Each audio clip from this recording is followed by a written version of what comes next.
Now joining us here in Washington, a key Republican on the Senate Judiciary Committee, Lindsey Graham.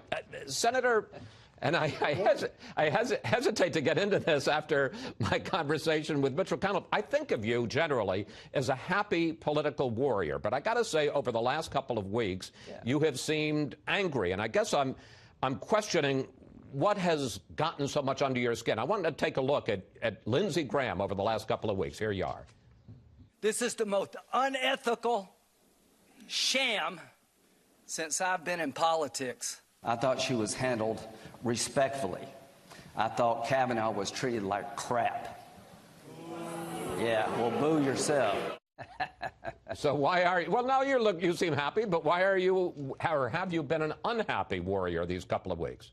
I'm happy because the effort to humiliate and railroad a man I've known for 20 years who's never been banned from a mall, unlike Roy Moore, failed. I'm happy that those who tried to destroy his life fell short. I'm glad those who tried to overturn the rule of law and replace it with mob rule lost. I've never been more pissed in my life. I voted for Sotomayor and Kagan. I would have never done this to them. This was character assassination. This was wanting power too much. And to the extent that I came to the aid of this good man and helped defeat this debacle, I am happy as a clam. All right. Well, let me tell you something that may not make you happy or bring it up, because it appears the Kavanaugh confirmation is not going to end this fight.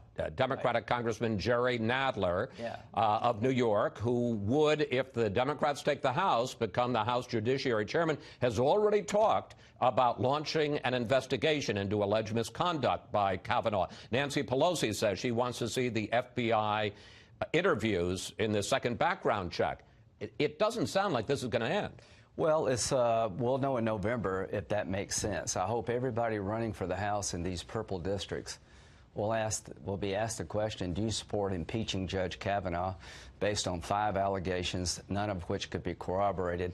Do you want an outcome so badly that you would basically turn the law upside down? All I can say is that this is going to the streets at the ballot box. I've never campaigned against a colleague in my life. That's about to change. I'm going to go throughout this country and let people in these, purple states, red states where Trump won, know what I thought, know what I think about this process. Now, we were talking before we came on the air, and I see that you have a list of all the people that the president has said are on the list for potential nominees. Yeah. What's your point? Well, here's my point. This is a list that was compiled in November, but he actually put it out during the campaign. There are 20-something people on this list. I'm asking Chuck Schumer, name 5, name 3, name 1 that would be okay with you. Brett Kavanaugh was a mainstream judge. I would have chosen him if I'd been president. Bush supported him. Everybody running for president on our side believed that Brett Kavanaugh and Neil Gorsuch were outstanding conservative jurists. The other side wants to cancel the election. So, Chuck, you want somebody new. Look at this list and see if there's anybody you agree to. But what you want to do, Senator Schumer, is to overturn the election, and you pick the judges. We're not going to let you pick the judges. If you want to pick judges, then you need to win the White House. When Obama won, I voted for 2 judges that he picked. So, Chuck Schumer, name 1 person on this list you think's acceptable.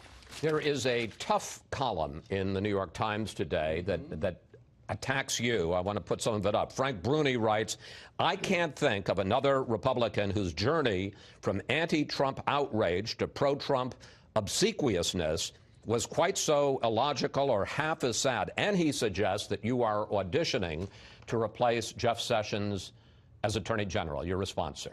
Frank, you don't know what you're talking about. In your world, Frank, it's a noble cause to destroy a judicial candidate who's conservative, whether it be Thomas, Alito, Bork, now Kavanaugh. I'm bipartisan when it makes sense. I try to have a good disposition because I like my job, but don't mistake that I don't care about the conservative cause. So if I made you upset because I would not legitimize McCarthyism, then good. And I think I can survive in South Carolina. Senator Graham, thank you. Always good to talk with you, sir. And I'm glad to see you're back in a good mood. I'm in a good mood, and I like Ben Cardin. There you go. Now, is it true you're going, for all this talk about you and obsequiousness, are you going to go play golf with the president today? Yeah, and I'm not going to give him any strokes. You know, this third term thing's looking better and better. Ben, I hope you win. You're a good man. That may be the kiss of death.